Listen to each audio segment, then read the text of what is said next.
BRS के MLA पहाड़ी कौशिक रेड्डी ने वज़ीर आला रेवंत रेड्डी के सुप्रीम कोर्ट में एमएलएज की नाअहली की दरख्वास्त पर दिए गए रिमार्क्स पर सख्त एतराज़ किया। उन्होंने कहा कि वज़ीर आला ने अपने बयान से सुप्रीम कोर्ट और अदलिया का मजाक उड़ाया और असेंबली में इनहराफ के मामले पर गुमराह कुन बातें की।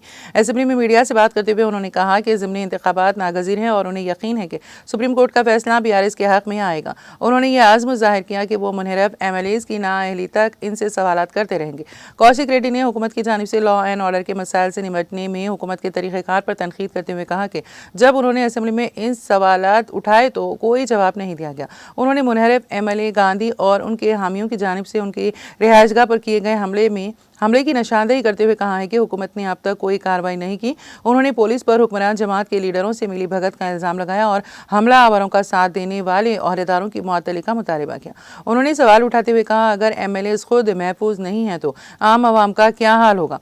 उन्होंने कहा कि उनके फ़ोन को टैप करने के सिलसिले में शिकायत दर्ज कराई गई थी, लेकिन अब तक कोई कार्रवाई नहीं की गई।